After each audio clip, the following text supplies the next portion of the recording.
Okay, I want you to imagine a spaceship. But this one isn't pushed by gentle flames. Oh no, this one is literally surfed through the cosmos on the controlled detonation of atomic bombs. We're diving into Project Orion, and let me tell you, it is probably the most audacious, the most powerful, and yeah, the most controversial idea for space travel anyone has ever seriously thought about. And they're not kidding when they call it the craziest ship ever designed.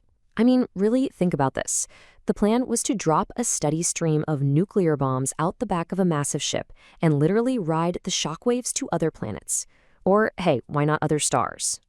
And this was not science fiction, not at all. This was a very serious engineering proposal, born right out of the atomic age. And it was backed by some of the most brilliant minds of the 20th century. We're talking physicists from the Manhattan Project, people who understood nuclear power better than anyone else on the planet. All right, so let's get right into the nuts and bolts of this audacious vision. The idea behind Project Orion was kind of brutally simple, even if pulling it off would have been staggering. The goal?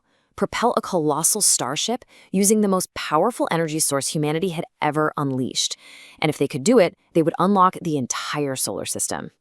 So you've got to be asking, why on earth would anyone even consider such a radical, almost terrifying idea?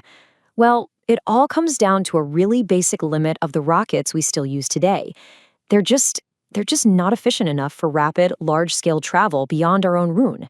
So to really get it, we need to talk about a little concept called specific impulse, or ISP for short. Just think of it like the miles per gallon for a rocket.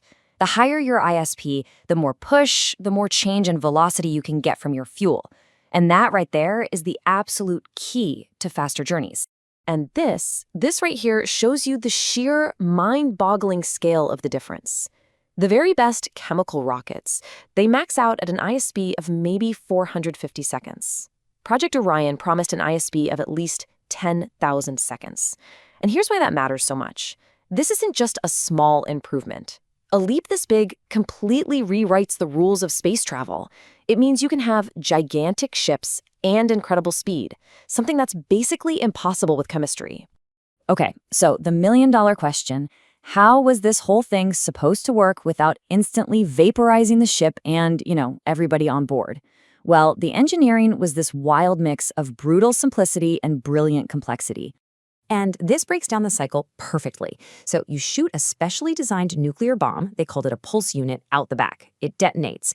The plasma blast then slams into a giant metal pusher plate. And then this massive two-stage shock absorber system turns that single, violent shove into a smooth, totally survivable push.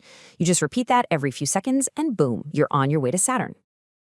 If they could have actually made this thing work, the payoff would have been nothing short of revolutionary. We wouldn't be sending these tiny little probes on decade-long journeys. We'd be sending entire expeditions, totally changing our relationship with the solar system. And to put that into perspective, just look at a Mars mission. A round trip with the rockets we have now takes 2, maybe 3 years. With Orion, you could do it in about 4 months. A trip to Saturn would take months, not the better part of a decade.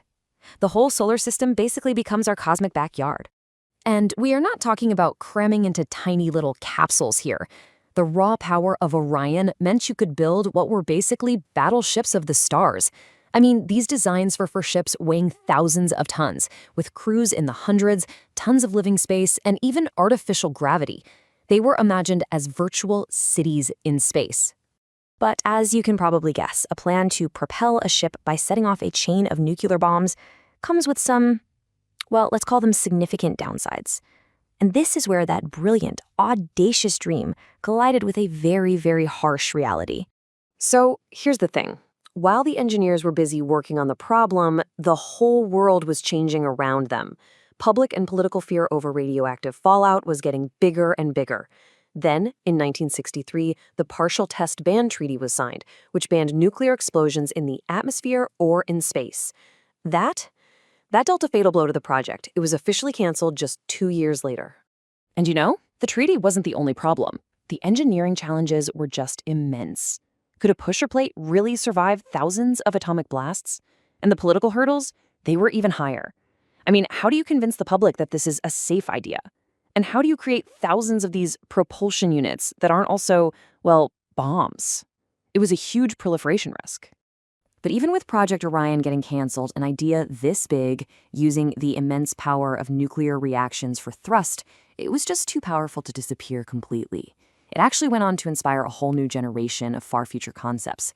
So, fast forward to the 1970s, and the British Interplanetary Society designed Project Daedalus. This was an unmanned interstellar probe that swapped Orion's fission bombs for tiny little pellets, ignited by electron beams to create much cleaner microfusion explosions.